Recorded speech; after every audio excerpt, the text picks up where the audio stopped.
March 16th, 1986. 7 prison guards eat birthday cake inside India's highest security jail. 5 minutes later, all 7 collapse, drugged. The man standing over their bodies has strangled backpackers in Thailand, burned corpses on beaches, drowned tourists in bathtubs. At least 12 dead across Asia. Now, the serpent steps over the guards, takes the keys, and walks out the front gate of Tihar prison. Within hours, every airport in India is locked down. Interpol issues a global alert. Thailand demands his head. They've waited a decade to execute him. But here's what no one understands.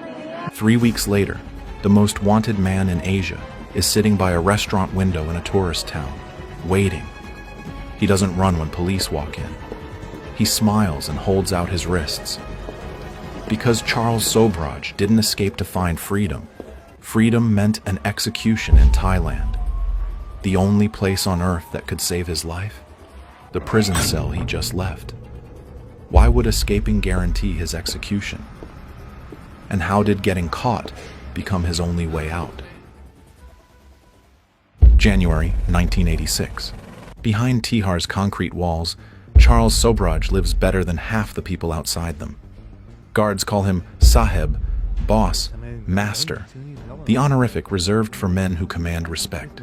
At 42, he speaks French, English, Hindi, Thai, and Vietnamese with the fluency of a diplomat. He wears tailored shirts in his cell while other inmates rot in prison-issue rags. Restaurant curry arrives on ceramic plates. Cold Kingfisher beer materializes after lights out. Where other prisoners sleep on concrete slabs, Sobraj reclines on a feather pillow. The secret isn't violence, it's economics. Gems sewn into the lining of his jacket convert to bribes faster than cash. Guards, cooks, clerks, even the warden's assistant find rupees pressed into their palms for small favors that compound into absolute privilege. Sobraj has transformed India's most notorious prison into his personal hotel, and nobody questions the arrangement because everyone profits from it. But comfort means nothing when a death sentence waits at the gate. Sobraj's 12-year term for drugging French tourists in 1976 expires in weeks. Release should mean relief, but for him, it means extradition, a one-way flight to Bangkok, where Thai prosecutors hold warrants for 6 murders. The victims were young Western backpackers drifting through Southeast Asia on shoestring budgets. A Dutch couple found strangled in a Bangkok apartment. An American woman burned beyond recognition on a Pattaya beach. A Canadian student whose body washed up near Phuket. The press dubbed him the Bikini Killer, for the swimwear his victims often wore when discovered. Thailand wants Sobraj's neck stretched by rope, or his veins flooded with lethal injection. The method varies by era, but the outcome stays constant. If India releases him at sentence end, Thai officers will be waiting at Tihar's gate with handcuffs and a plane ticket to a death chamber he'll never leave. Sobraj runs the numbers in his cell every night, scratching calculations on newspaper margins. Thai law carries a 20-year statute of limitations on murder. His earliest alleged killings date to 1975. If he can remain beyond Thailand's reach until 1995, every charge dissolves like morning fog. The noose becomes a paperweight, and the lethal injection becomes an empty threat. But his Indian sentence ends now in 1986. He needs 9 more years. 9 years the Indian government has no legal obligation to provide. The math is brutal in its simplicity. Freedom in 1986 means death in Bangkok. Prison until 1995 means survival. Release isn't salvation. It's a trapdoor to an execution chamber. For the first time in his life, Charles Sobraj desperately wants to remain behind bars. So how do you force a country to imprison you longer when they're legally required to release you? Confessing to new crimes takes months of investigation and trials. Appeals drag through bureaucratic quicksand. Neither option delivers the immediate delay Sobraj needs. He requires something that generates charges, headlines, and years of court proceedings all at once. Something so audacious that no prosecutor can expedite it, no judge can dismiss it, and no extradition order can leapfrog it. And then the solution arrives, elegant and insane in equal measure. Escape. Not to disappear, to get caught, break out of Tihar, commit new felonies in the process, dominate the news cycle, then let police recapture him in spectacular fashion. Fresh charges, fresh trials, fresh years behind Indian bars while Thailand's clock bleeds towards zero. Every day India holds him is a day Thailand cannot execute him. If you think this sounds like the plot of a fever dream, you're not alone. But Charles Sobraj has built his entire 42 years on schemes that sound impossible until they work. He strolls the exercise yard beneath the watchtower, lips curling into a private smile. The blueprint crystallizes. He'll need accomplices willing to risk everything for a promise of freedom. He'll need sedatives strong enough to drop armed guards, but weak enough to avoid manslaughter charges. He'll need a getaway vehicle, outside contacts, split-second timing. One miscalculation means a bullet in the spine or an expedited flight to Bangkok's death row. But doing nothing guarantees execution anyway. The odds favor action. The king of Tihar is about to bet his life on the most counterintuitive jailbreak ever attempted, escaping prison so he never has to leave it. What could he offer fellow inmates to make them risk their lives for a scheme they don't fully understand? And how does a prisoner stockpile enough drugs to knock out a dozen guards without anyone noticing? Every great con needs accomplices who believe they're getting a real reward. Sobraj recruits 2 convicted heroin smugglers serving life sentences, hard men with nothing to lose and everything to gain from a shot at freedom. During yard time, he lays out the escape in whispered fragments, a diversion inside the cell block, sedatives hidden in food, a car waiting outside the main gate. The smuggler's eyes widen. Tihar is supposed to be escape-proof. 12-foot walls, armed guards, and watchtowers scanning the perimeter. But this soft-spoken man speaks as if he's already walked through the concrete. They agree without hesitation, recruiting 4 more inmates willing to risk bullets for open air. What Sobraj doesn't mention, he has no intention of staying free. The accomplices believe they're fleeing to Nepal, new identities, fresh starts in mountain villages where Indian police can't follow. They don't know they're pawns in a scheme designed to end in headlines and handcuffs. That secret stays locked behind Sobraj's smile. The weapon is chemistry. Over 3 months, Sobraj accumulates sleeping pills, tranquilizers, and sedative powders through every channel available to a man with money. Diazepam arrives inside hollowed-out book spines. Barbiturates slip through in care packages labeled vitamins. A corrupt night shift guard delivers pharmaceutical-grade sedatives in exchange for enough rupees to buy a motorcycle. Alone after midnight, Sobraj grinds tablets into fine dust, mixes ratios and tests solubility. He needs a dose strong enough to drop a grown man in minutes, but calibrated to avoid stopping anyone's heart. A dead officer means murder charges and international outrage.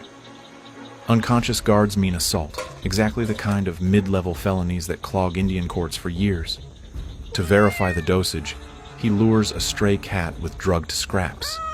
The animal collapses within 4 minutes, breathes steadily, and wakes 5 hours later unharmed. Sobraj adjusts upward for human body weight. By early March, he possesses enough sedative powder to incapacitate a wedding party. The delivery mechanism, Indian milk sweets called burfi, dense with sugar, ghee, and saffron. The drugs dissolve invisibly into the creamy fat. Hospitality as a weapon, Sobraj perfected this trick a decade earlier when he nearly poisoned 60 French tourists with fake dysentery pills. Now he'll use it on his jailers. He picks March 16, 1986, 3 weeks before his actual birthday. But prisons don't check calendars. Sobraj announces a small party, a thank you to the officers who treated him well. The staff sees no threat. He's been a model prisoner, generous with gifts and friendly with everyone. What harm could come from a little party? The night before, Sobraj sleeps soundly while his accomplices pace their cells. The getaway driver is bribed and positioned. The 6 accomplices know their roles. Act natural, eat the sweets, and then follow Sobraj the moment guards drop. Sweets dusted with sedatives wait in a gilded box labeled "Imported from Jaipur." Dawn breaks on March 16th. The most surreal birthday party in Indian prison history is about to begin. How will 7 armed guards react when they realize the man they trusted just poisoned them? March 16, 1986. Late afternoon light slants through the bars of Block B. Colored streamers hang from exposed pipes. A bedsheet banner reads, "Happy Birthday, Charlie." A bakery cake, vanilla with pink frosting, smuggled in by a guard who pocketed 200 rupees, sits on a metal stool beside plastic cups and a teapot. Sobraj greets each guest at his cell door with folded hands and a warm smile. 5 officers crowd inside the cramped space. 2 more linger in the corridor, drawn by laughter and the promise of sweets. The cell block chief himself attends, the highest-ranking officer on the floor, whose unconscious body will guarantee chaos when the alarm finally sounds. The cake is cut. A ragged chorus of "Happy Birthday" echoes off concrete. Sobraj plays humble, voice catching with rehearsed emotion. "Thank you, my friends, for these years together. I will never forget your kindness." Guards beam at one another. One claps Sobraj on the shoulder like an old friend celebrating a milestone.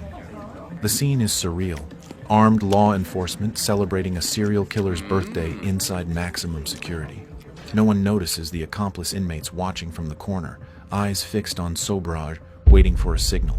Sobraj lifts the gilded box and offers burfi personally to each man, moving around the cell like a gracious host.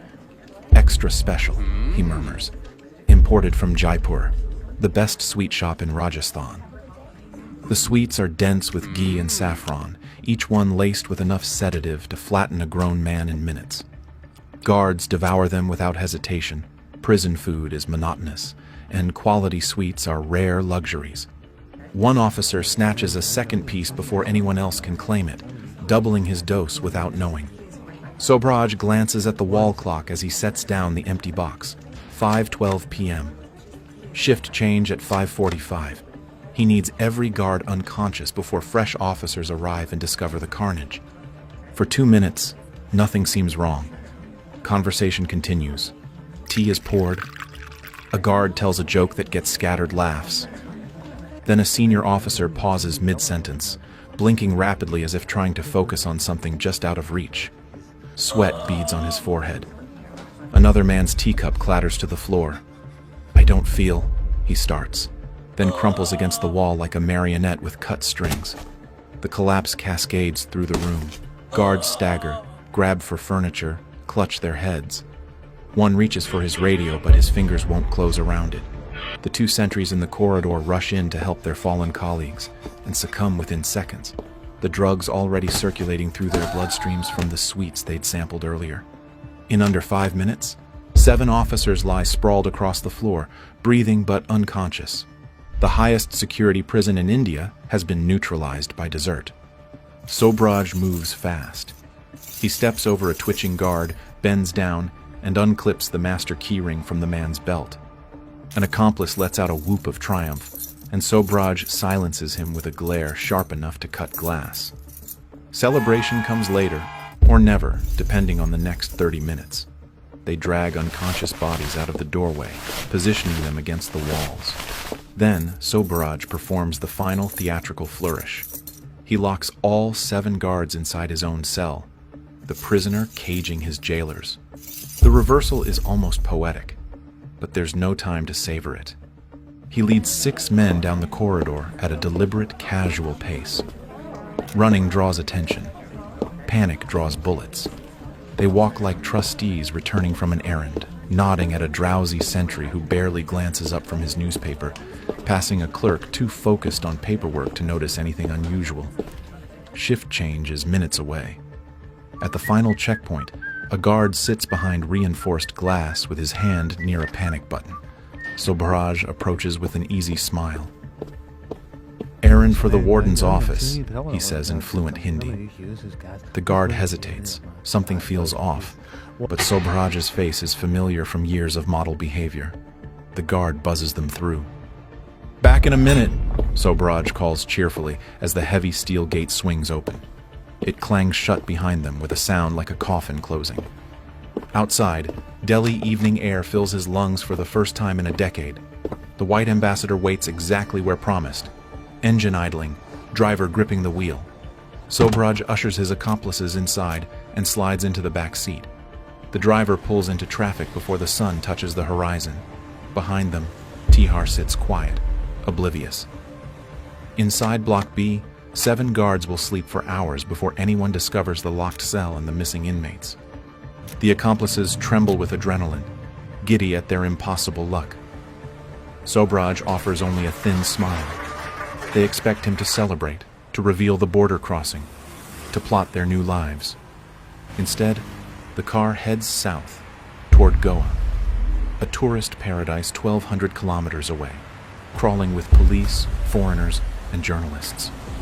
Every mile brings Sobraj closer to exactly the kind of attention a fugitive should avoid. His companions don't realize they're riding into a trap that only one person in the car understands.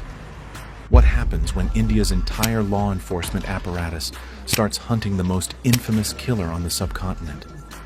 And why would a man smart enough to escape Tihar choose a beach restaurant as his hiding spot? The drugged guards wake at dusk, disoriented and utterly humiliated. They find themselves locked inside a prisoner's cell, their radios out of reach, their dignity in ruins. The alarm klaxon screams through Tihar within minutes, echoing across the prison complex like an accusation. By midnight, an all-India alert floods every airport, seaport, train station, and border crossing from Kashmir to Kerala. The bikini killer has escaped. Police roadblocks sprout on every highway out of Delhi. Armed officers stop cars, check trunks, interrogate drivers. Interpol issues a red notice flagging every international transit point. Newspapers run screaming headlines. Serial killer drugs guards with birthday cake, strolls out front gate. The public oscillates between terror at a murderer on the loose and grudging admiration at the sheer audacity of the scheme. Sobraj's legend swells into dark mythology. Days pass with no sign of Sobraj or his crew. Rumors swirl through police stations and newsrooms. He crossed into Nepal through a mountain pass, boarded a cargo ship in Mumbai harbor, bribed his way onto a private plane. Thai officials send furious cables demanding answers. Indian police sweat through sleepless nights, careers hanging by threads. And while every detective combs shadows and borders, Charles Sobraj sits in a wicker chair at Okokero restaurant in Goa, eating prawn curry by a window that faces the street. No disguise, no alias. His signature cap and sunglasses are visible to anyone who glances inside. He reads a newspaper, one with his own face on the front page. April 6th, 1986. His actual birthday, 3 weeks after the escape, finds him chatting with European tourists at a neighboring table, charming as if he's a businessman on holiday rather than the most wanted man on the subcontinent. A tip reaches local inspector Madhukar Zende, someone matching Sobraj's description at a beachside restaurant. Zende drives there half expecting another hoax, the 100th false sighting this week. Instead, he spots the unmistakable profile through the glass, backlit by afternoon sun. Heart pounding, Zende pushes through the door and approaches the table. "You are Charles Sobraj. You are under arrest." The restaurant freezes. Diners hold their breath. Sobraj looks up from his curry, meets the inspector's eyes, and smiles with genuine warmth. His wrists extend before Zende even reaches for handcuffs. "Happy birthday to me, Inspector." 3 weeks after the most audacious prison break in Indian history, the Serpent is back in custody, caught in a tourist restaurant, making no effort to flee. Authorities are relieved but baffled. Why would a genius escape artist loiter in plain sight? Hidden loot? A rendezvous gone wrong? A mental breakdown? They interrogate Sobraj for hours, and he answers with the smugness of a chess player explaining checkmate. He never intended to stay free. The escape was theater, every moment calculated for maximum legal entanglement. By breaking out, drugging officials, evading police for weeks, and finally getting recaptured, he guaranteed fresh felony charges, crimes committed on Indian soil, prosecuted in Indian courts. Those trials would take years. Years he'd spend safely in Tihar while Thailand's 20-year statute of limitations ticked toward zero. Every headline, every roadblock, Every humiliated guard added weight to his case file and months to his sentence. He didn't escape prison. He escaped extradition by forcing India to keep him locked up longer. Officials stare in disbelief. The scheme is so brazen it barely sounds legal, except that's exactly the point. Sobraj exploited loopholes no lawmaker imagined. Indian courts convict him of prison escape and drugging government officers. The sentence, 10 additional years. Legal delays push his release to 1997, 2 years past the expiration of Thailand's murder warrants. What will Thai authorities do when they realize their case evaporated while Sobraj sat comfortably in Indian custody? And does Sobraj have any idea that his freedom in 1997 won't be the end of the story? Tihar welcomes Sobraj back with a different energy. Guards no longer accept his gifts or share his jokes. Fellow inmates whisper about the man who played four-dimensional chess with 2 governments and won. But Sobraj shows no resentment at the changed atmosphere. To him, these extra years are a protective cocoon, not punishment.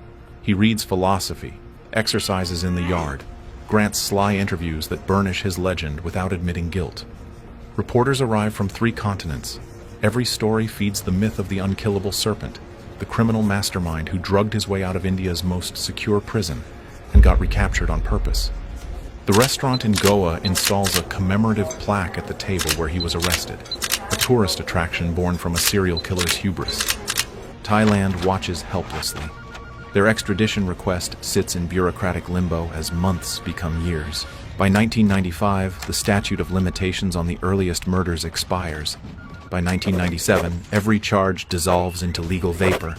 Thai prosecutors, once hungry for a death sentence, close their files and slide them into archives. They lost a game they didn't know had started until it was already over. In February 1997, Charles Sobraj walks out of Tihar's gates, 52 years old and genuinely free. The Thai warrant is worthless paper. He boards a plane to Paris, cameras flashing at the departure gate, and lands in France, a citizen protected by laws that forbid extraditing nationals for crimes now erased by time. He signs book deals. Film producers circle with contract offers. Journalists buy him espresso in Montmartre cafes, while he recounts capers that left bodies across 2 continents. He transformed capture into victory, prison into sanctuary, and an escape into a life sentence he actually wanted. But hubris has a longer memory than statutes, and Sobraj never learned when to quit while ahead. In 2003, Sobraj makes a decision that baffles everyone who followed his story. He flies to Nepal, a country that never forgot the 2 Western tourists found murdered in Kathmandu in December 1975. Connie Jo Bronzish, a 29-year-old American, and Laurent Carrière, a 26-year-old Canadian, both strangled in circumstances bearing Sobraj's signature. Nepali law carries no statute of limitations on homicide. The case remains open, the evidence preserved. Why would a man who spent 11 years engineering his own imprisonment to avoid extradition voluntarily enter another country that still wants him for murder? Some speculate arrogance, the belief that he'd escaped justice so many times that luck had become skill. The answer may be simpler. Charles Sobraj never learned to quit while ahead. Within weeks of arriving, a journalist recognizes him at a Kathmandu casino. Police surround the building. This time there's no elaborate scheme, no sedative-laced suites, no 4-dimensional chess. Just an old man caught in a country that never stopped wanting justice. Nepali courts convict him of murder in 2004. The sentence, life imprisonment. Appeals fail. For nearly 2 decades, the serpent sits in Kathmandu's central jail, not as a king with bribed guards and feather pillows, but as a frail, aging inmate suffering heart disease and fading eyesight. In December 2023, at 78, Nepal releases him on humanitarian grounds, a dying man no longer worth the cost of incarceration. He returns to France in a wheelchair, body broken, legend hollow. The escape artist who outwitted Thailand and manipulated India couldn't resist one final gamble. Nepal's patience outlasted his luck. His story proves something uncomfortable. Brilliance without conscience devours itself. Every scheme, every drugged victim, every courtroom manipulation led him back to a prison cell. If you want to see another criminal who believed he could outthink entire governments, Watch our video on the Japanese who escaped 4 prisons in the most clever ways possible. That link is on your screen now. Because the smartest criminals always share the same flaw. They never know when to stop.